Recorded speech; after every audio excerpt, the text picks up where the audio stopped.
what can we do about generational fairness in Canada to actually ensure that the millennial generation isn't only getting ahead when our parents pass on wealth to us? Like outside of anybody who can inherit generational wealth, and that might not occur for many people for another 20 to 30 years, like Mhm. how are the millennial generation supposed to survive? Because that's right now where the conservatives are still beating the liberals in the polls. It is in the millennial age category, which is not something that typically you would see in the conservatives. So what can we do to win back millennials? Yeah. Well, so first of all, one of the reasons why the conservatives are ahead is because they've captured that frustration and that anger. And they're not actually putting forward solutions. They're just like holding up a mirror to it and be like, yeah, I hear you. Things suck and everything sucks. And I'm going to, agree with you that it sucks. But they're not actually putting forward solutions that are going to change that.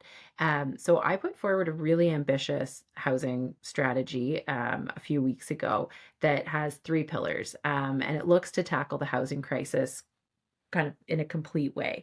So the first one is on ending homelessness in Canada and really, doing this in a meaningful way where it's not just about getting people housed, but about providing wraparound supports so that they can become stable and then if they're able to actually participate in the workforce.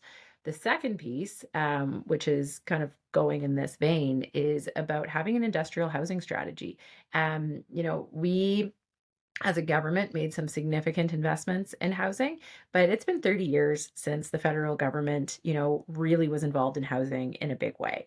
And Canada has fallen far behind our peer countries when it comes to non-market housing as well. And that creates an imbalance in terms of housing affordability and affordable access to affordability in our country. So what I'm talking about when it comes to an industrial housing strategy is, let's look at housing along the continuum of affordability. Let's use some of the incredible expertise that we have in this country when it comes to modular housing. And that's not just single family homes, but that's actually multi unit buildings that can be produced in a quick and efficient and affordable manner.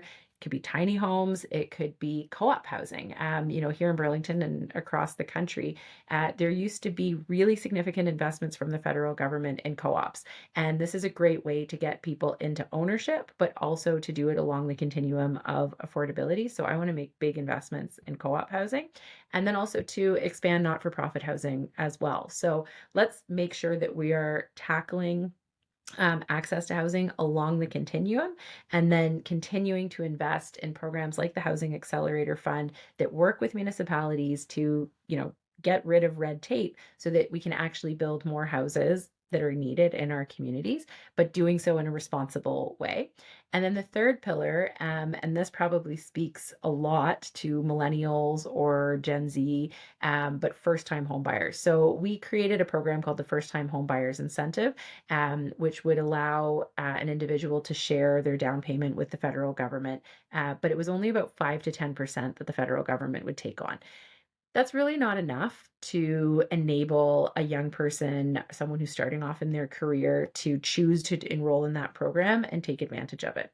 In the UK, they have a similar program, but it's up to 50% that's shared with the national For first time government. home buyers And specifically, what that correct? means, yeah, for first-time home buyers specifically.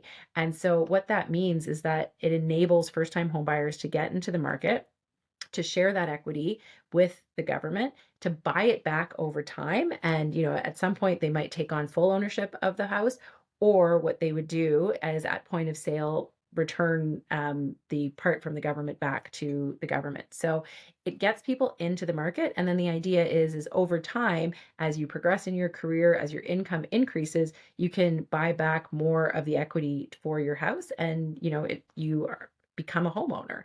And so it's thinking creatively, looking and seeing what other countries are doing and what works, and applying that here in Canada. So I feel very strongly that we can tackle the housing crisis, that we can actually, make the housing market fairer for everyone and get people into the housing market.